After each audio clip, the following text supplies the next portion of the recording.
Hello, my dear students. Hope all of you are in good health. Actually, I have no options for live online classes for the time being. So, I am sending this video lecture to you. I hope this video will guide you and motivate you to study the 6th semester class. So, in this semester, I am going to teach you paper 6.1 Spectroscopy. So this is a new branch of chemistry to you, and for the next few classes we will have an introduction to the spectroscopy. Okay, so before we start, let me introduce some books from which you can study spectroscopy.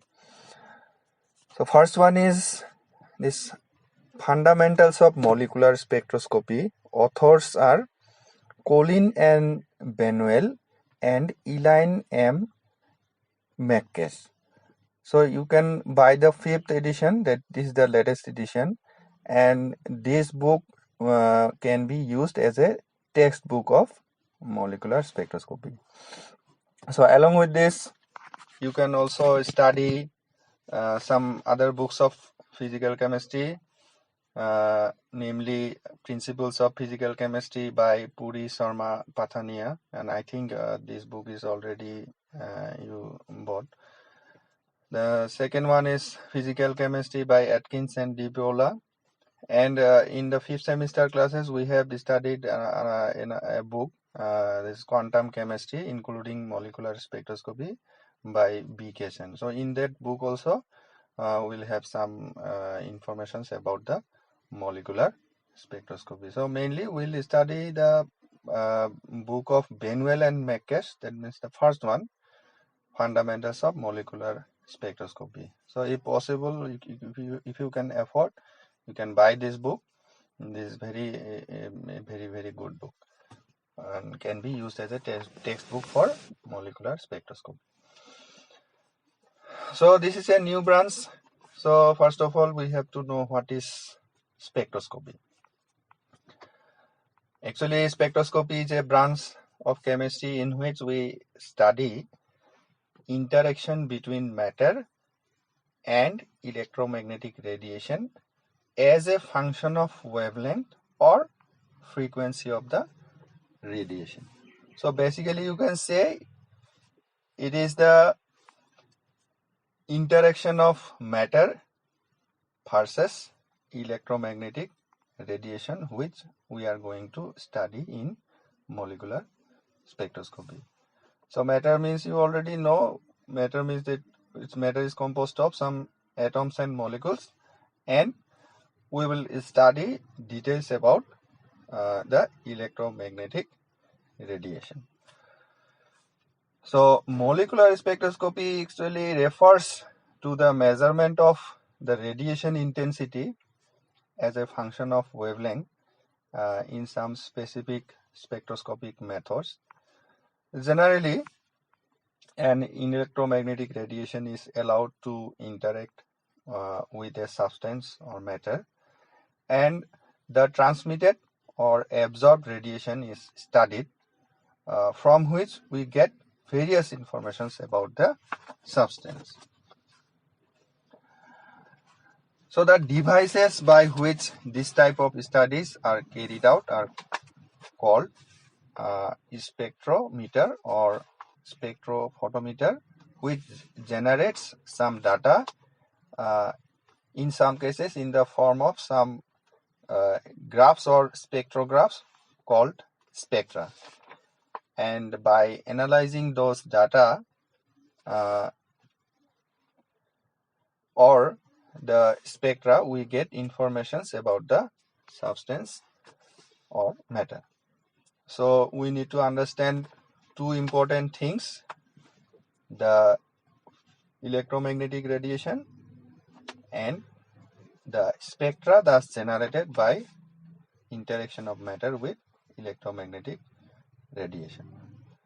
So let us try to understand what is electromagnetic radiation. So electromagnetic radiation is a combination of electronic and magnetic components of waves which have two important characteristics. First of all, the electromagnetic radiation may be considered as a simple harmonic wave propagated from a source and traveling in straight lines except when refracted or reflected.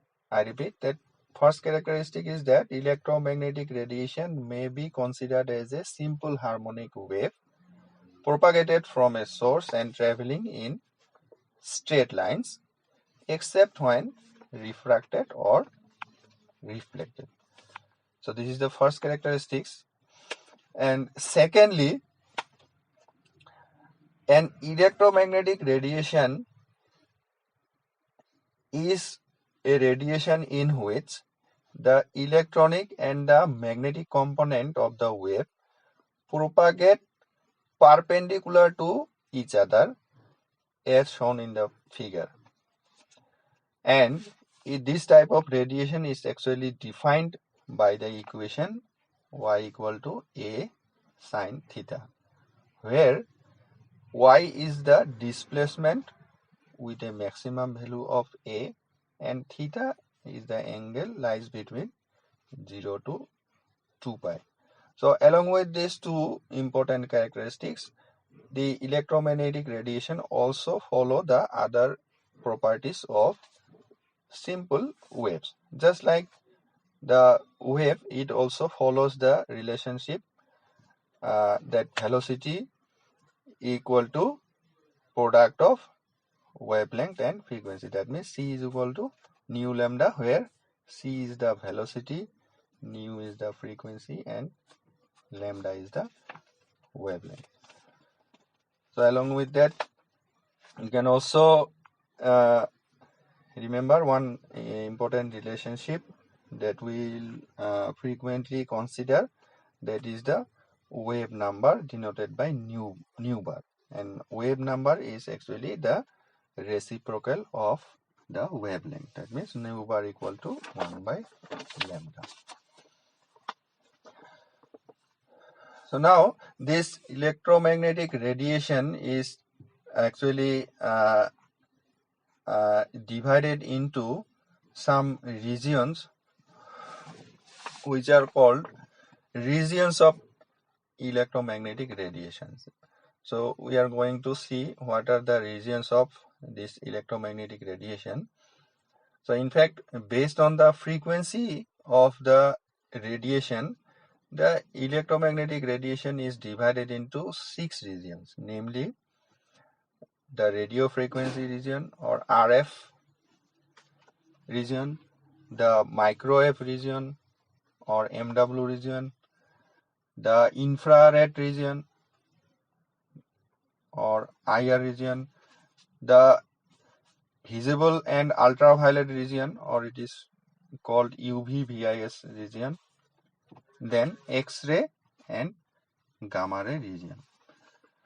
So the first one, that's radio frequency region, and in the radio frequency region, the frequency lies between 3 into 10 to the power 6 to 3 into 10 to the power 10 hertz. Okay. Then in the second region is the microwave region, where the frequency range is 3 into 10 to the power 10 to 3 into 10 to the power 12. It is followed by IR region, frequency range is 3 into 10 to the power 12 to 3 into 10 to the power 14.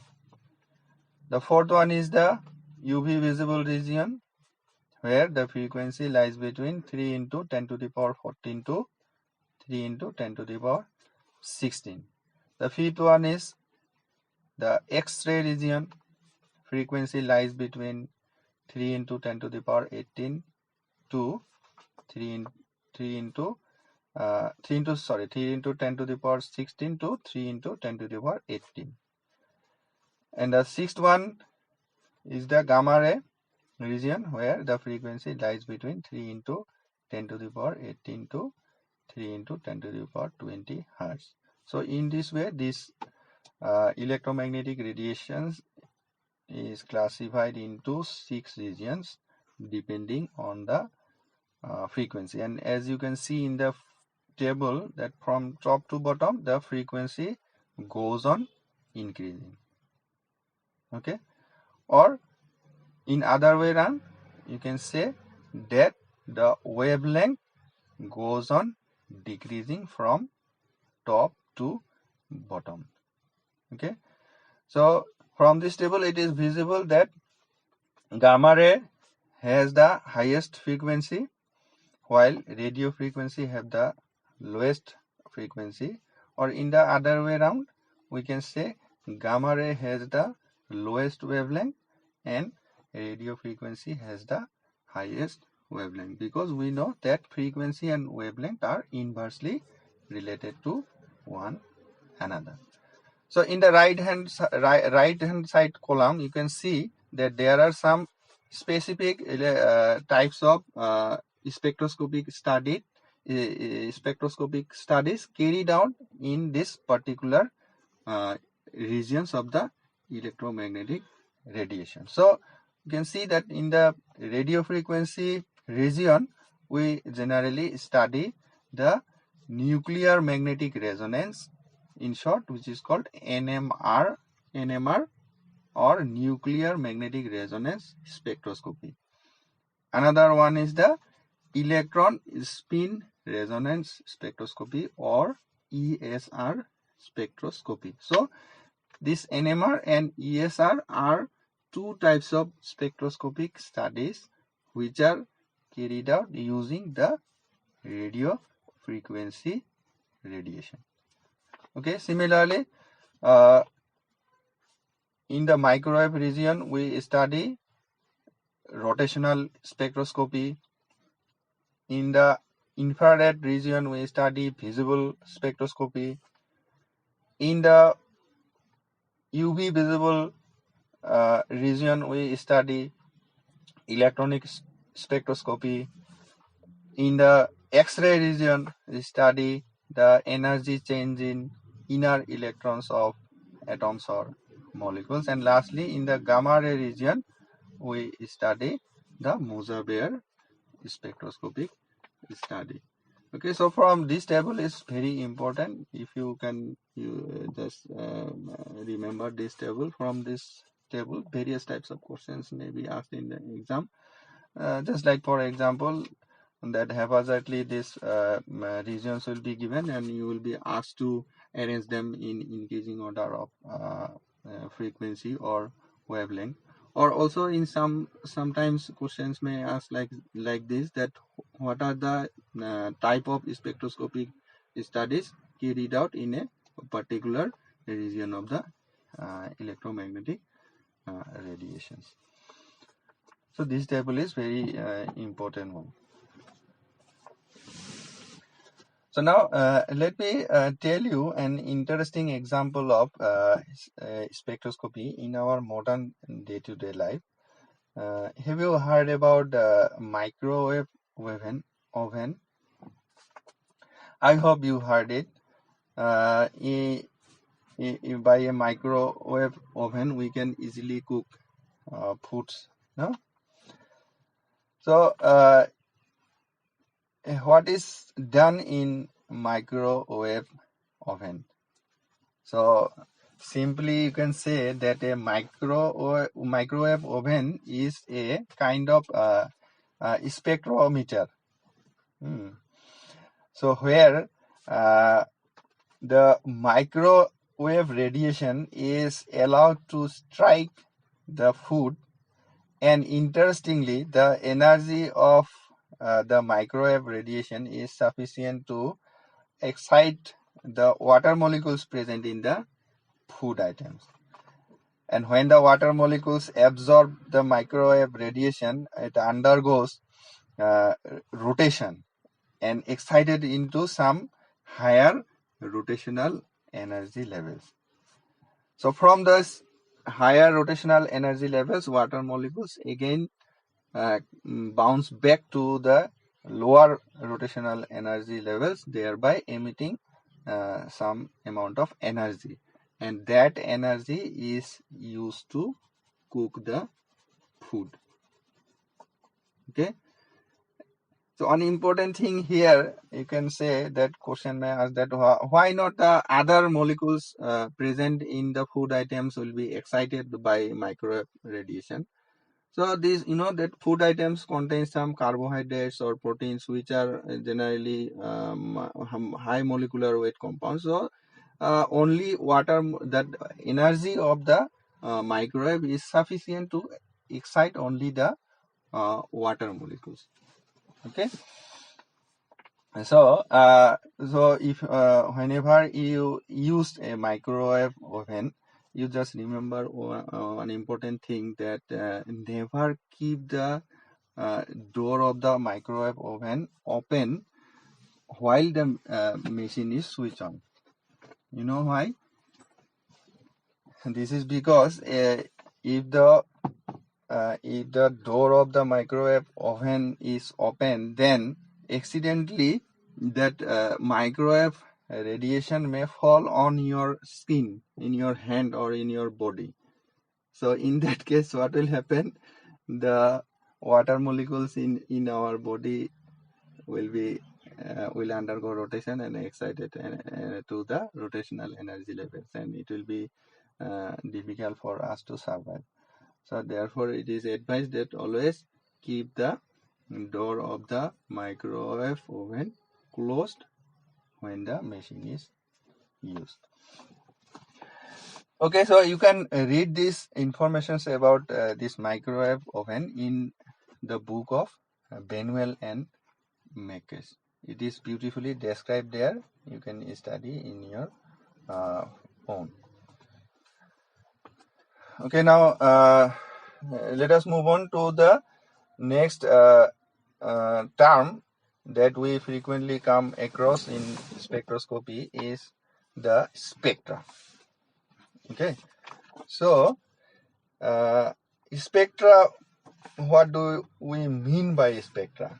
So actually the data obtained from a particular spectroscopic study is plotted in some graphs which are called spectra, and in many cases a spectra may be a plot of in some cases, for example, spectra may be a plot of intensity against the wavelength. For example, in the diagram you can see there that one infrared spectra of ethanol is given. So in that spectra is actually nothing but it is simply a plot of the transmittance versus the wave number of the infrared radiations. And these spectras are actually named as per the spectroscopic studies carried out. For example, the spectra obtained in NMR, nuclear magnetic resonance, or NMR spectroscopy is called NMR spectra. In the same way, the spectra obtained by infrared spectroscopic studies is called IR spectra, and so on. So we may have different types of spectra like NMR spectra, ESR spectra, IR spectra, Moser-Bayer spectra, and like that. So by studying the this spectra carried out on a particular spectroscopic study, we can get various informations about the substance. Okay, so for the time being, just this is a simple introduction about what is molecular spectroscopy, what is electromagnetic radiation, and what is spectra, what are the regions of electromagnetic radiations, and what are the different types of the spectroscopic studies carried out in different regions of the electromagnetic radiation. So this is a simple introduction about what is spectroscopy. You go through the book of your choice. I prefer you to study, or I advise you to study mainly the book of Benwell and Makes. And for references, you can study the book of Purisoma Patania, the book of Atkins, and other physical chemistry books. So after studying this introduction about the spectroscopy or molecular spectroscopy, so you answer 2 questions. So these are the 2 questions I am giving you as homework. So you solve these 2 questions and send me in my WhatsApp number. So the first question is discuss the characteristics of electromagnetic radiation. 3 marks for this question. And the second one is arrange the following in increasing order of wavelength: infrared IR, radio frequency RF, microwave MW, and X-ray. This question carries 1 mark. So thank you very much for your patience. So I hope that this video will help you to some extent to understand what is spectroscopy.